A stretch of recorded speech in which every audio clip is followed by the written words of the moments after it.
Let me start off by just thanking Kevin for a very gracious introduction. And he's a proud Morehouse man with 1995, and my first roommate, Tony, in law school was a Morehouse man. Michael Tyler was a Morehouse man. And I'll get back to that in a little bit. But let me just say to all of you, I am honored. I don't know anything about being no legend. I ain't that old. I'm not that old at all, and I'm still alive. So I don't know about all of that, but I will tell you that I enjoy what I do. I tell you that. But Linda, it's good to see you. I watch Fox News all the time. Y'all are my favorite station. My favorite. Yeah, I know. It's true. It's true. Good coverage on the mayor's race would just make you the best. You could get an exclusive with me any day. But let me just say, look, I got 10 minutes, and then I'm gonna take my seat. I did to all the Morehouse men who are here this evening, and to the friends, to the honorees especially. Let me tip my hat to all of you that are here. I did just leave the fofo. Today was the Juneteenth parade that I organize every year. It was a fantastic turnout, and so I am here. I changed in the car. That's just how we do it these days. And you from the fofo, we know how to make it work. We know how to make it work. So it's been a full day. In fact, it's been a full weekend. A lot of things have taken place this weekend. It's the Father's Day weekend. It's Juneteenth weekend at the same time. 150 years. Give it up for Juneteenth. 150 years.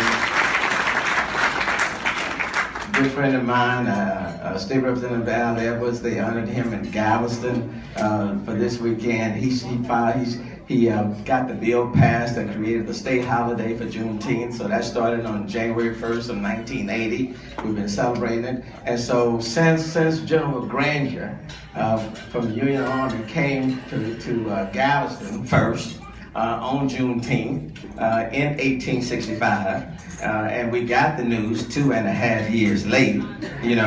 Now we came late, but we got it nonetheless.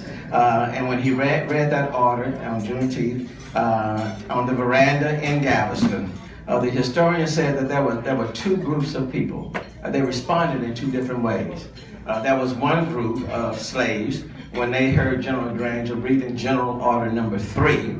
And as he was reading and saying that President Abraham Lincoln had signed the Emancipation Proclamation, and when he got down and he said, "And now you are henceforth declared free," there was one group of slaves that they were just totally stunned.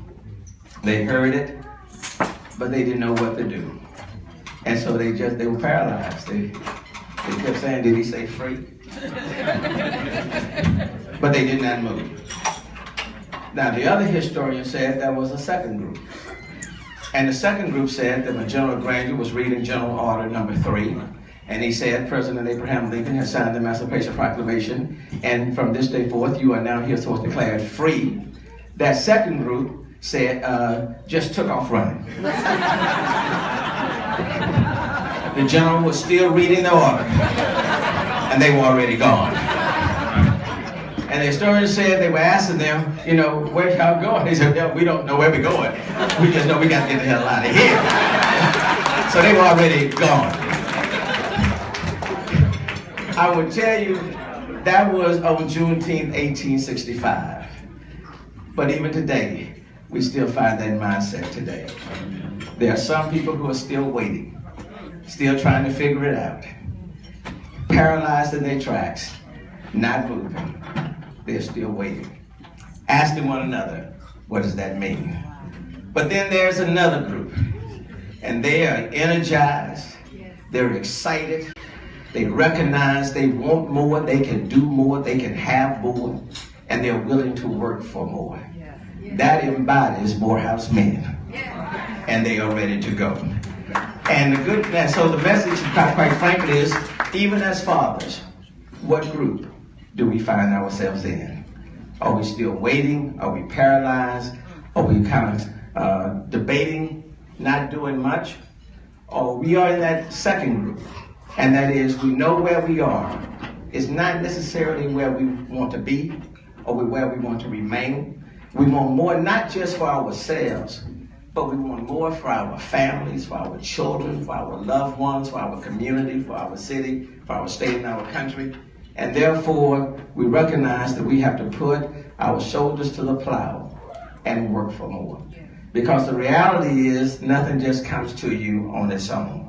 My dad used to have an expression that he got from the pastor at the time, and the expression was, God feeds the birds, but he will not throw it in the nest.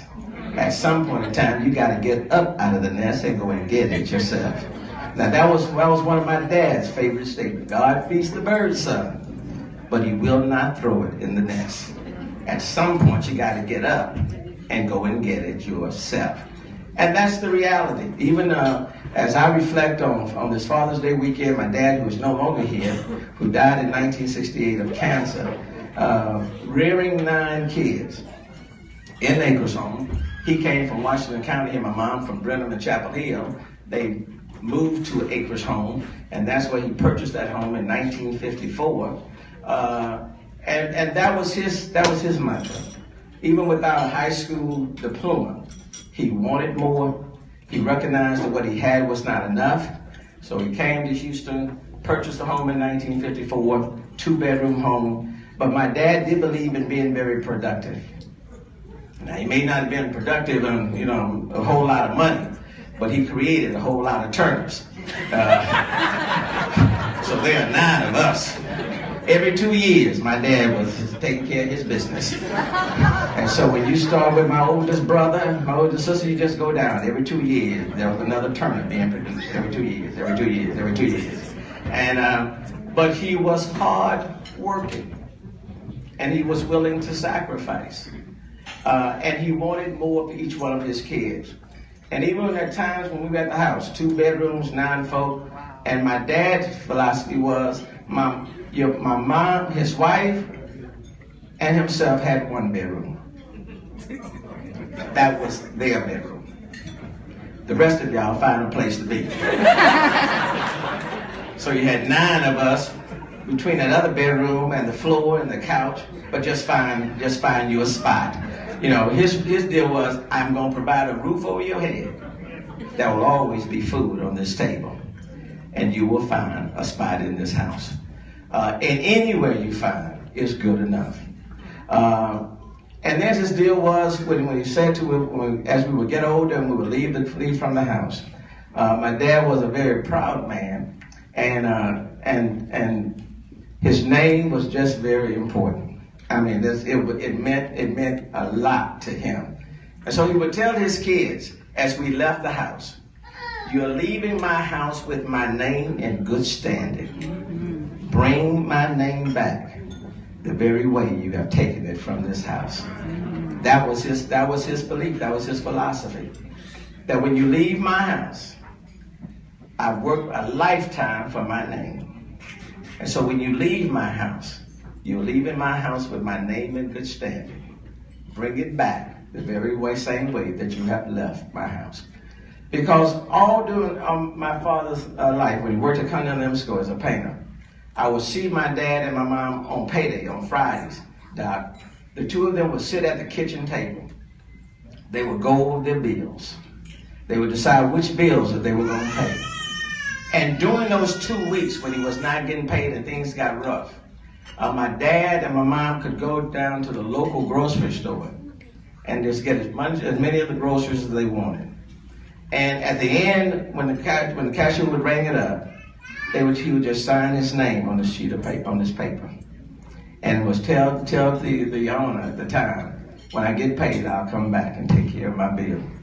Well, when he did get paid, him and my mom would sit at the kitchen table. They would go through all of their bills, and then when they finished all of that, they would go back to the store, and my dad would pay that man, pay his bill. I never forgot that. And one of the things that he kept saying is that as a man, you gotta have a word. and your name has to mean something. I saw him live that along the way. When we would go out and cut grass on the weekend, I'll never forget it. We would go out, pickup truck, and I was the one that he gave the pen and the paper to. Because he said, boy, the way you cutting grass and nobody gonna pay us. Tony, he told me, you better go stay in schools, you know. So he gave me the pen and the piece of paper, no problem. I was telling my brothers, y'all done missed this over here. But my brothers were from the fofo, and they talked some language that only I and folk out there understood. So when I told them, y'all need to go and take care of this over here, my brother and them quickly got me straight. So no problem. But there was one day we were cutting grass on the other side of town. Had finished the work. My dad told me to go and collect the money. I went to this lady and I said, we are finished, ma'am, and I came to collect. So she said, no, I didn't like what y'all did, so I'm not gonna pay y'all.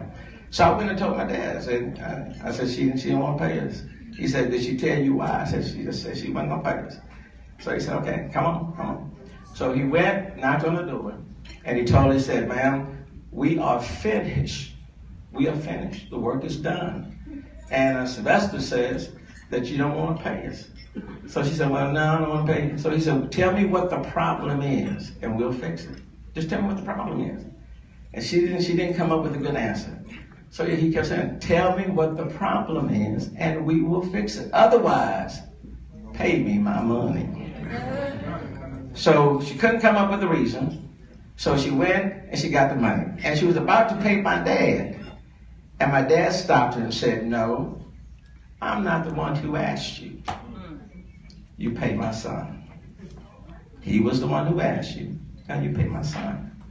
And she gave it to me. When we got in the truck, my daddy was talking to us as all the guys, and he was saying to us, you do your job, you do your work, and you do it the very best you can and the way they want it done. But when it's done, you get your money. You get paid. Okay? I never forgot that. Okay? And I never forgot that he made her pay me. Because I was the one who asked for it. There are certain things we learn and certain things that fathers can do where it's not about the money. It's just the values that we give. The things that we give that others can pick up from it. And lastly, I'll close with this. When I came through, we didn't have Blue Cross Blue Shield, so my dad was diagnosed with leukemia. But my dad continued to work. We did not know he had cancer. The kids didn't know, my mom knew. But he continued to work. I knew when we were out cutting grass, he would fall down. And he would pull himself back up. And around the house, even like he was slipping and falling all the time. Pull himself back up. Didn't know he had cancer.